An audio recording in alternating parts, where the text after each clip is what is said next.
What's up, guys? Today we have an update on the 56 Chevy. Obviously, I've gotten a lot of stuff done to it. So I'm going to show you everything that catches us up to this point, and then we'll go from there.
All right, guys, so the LS is mounted in there. I will go over how I made all that stuff work here kind of later on in the video. As far as the metalwork goes, I have sandblasted most of the firewall, and then, of course, you guys know I've done a lot of welding and stuff on this. We did whole new floor pans. Obviously, there's a bunch of sand in there. We're just trying to get to a point to where we can, start putting some primer on this.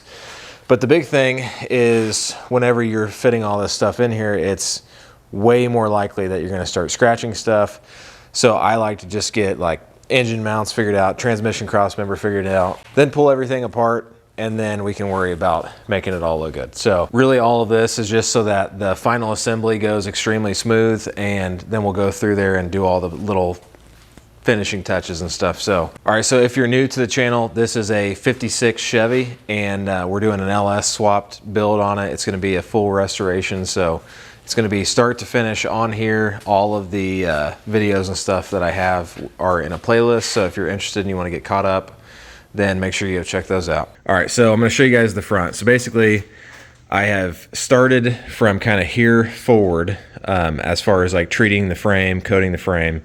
The whole frame has been sandblasted, and then I've gone through here and ran compressed air through the inside of the frame rail because there was just tons of crap packed in the frame rail. So I ran a very large wand all the way down the frame rail, and I think I got most of that stuff out. So then I use KBS rust seal, and that stuff is amazing. I think it coats on there really good. It's actually just a brushed on coating. That will be top coated with blacktop chassis coater. and it's a UV stable product that'll go on top of that, just in case, you know, he's got his hood up. This stuff is not UV stable, but you can top coat it with another product, and that's what will make it UV stable. As far as the suspension goes, we went with a Woody's Hot Rods kit, and the control arms, upper and lower, are already mounted on there. Spindles on there. I don't have the coilovers on the front yet. Put the sway bar in, so we're making some progress up here. I put the LS engine mounts in, and as you can see, the engine is sitting there.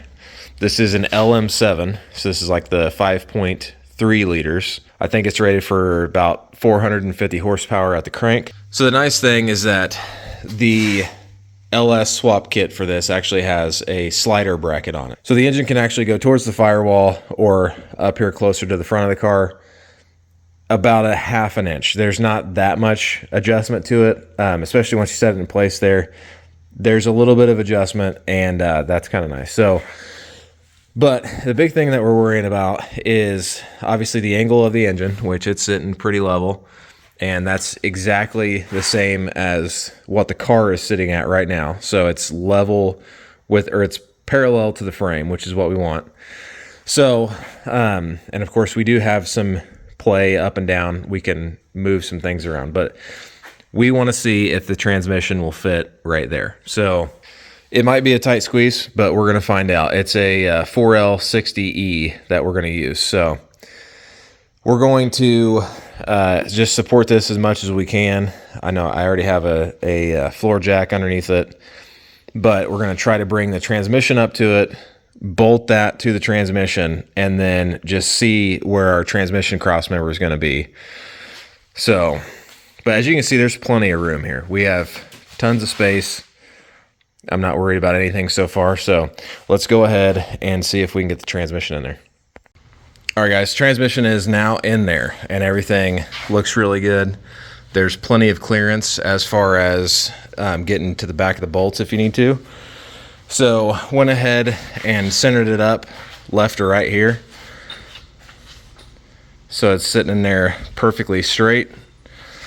Now I have it supported underneath the transmission pan with the floor jack. And then I'm gonna get my transmission mount all figured out. So that's where the actual transmission mount is going to go. So we just have to figure out on this cross member that's going to shoot across and go to the frame. There are tabs that you have to weld to the frame rail. So basically we're just going to figure out where those need to be, make sure that the frame is ground down. We can get a couple little tack welds, remove everything, weld it up completely, and then just double check, make sure that the transmission goes back in there. All right, guys, so the transmission cross member is in there. It is just kind of tacked in place for right now. And now we are gonna look at the angle of the very end of this shaft here. So then we'll go back to the back and we'll get the pinion set at the height that we need so that it is 5 degrees upward, if that is also 5 degrees. So we'll set that in place. Make sure it is centered in the leaf springs, and then we'll be able to weld the perches in place. So again, these are just going to be tacks. I will be taking everything out and I will final weld it, but I'm just going to kind of tack it into place for now. That way we know where our angles are going to be. All right, so as far as the rear axle goes, basically there's alignment pins on the leaf springs. So you know that's where your perches are supposed to be sitting. So that's pretty simple. You put the perches on there, and then you're going to rotate the axle just based on where you think the pinion angle should be set at.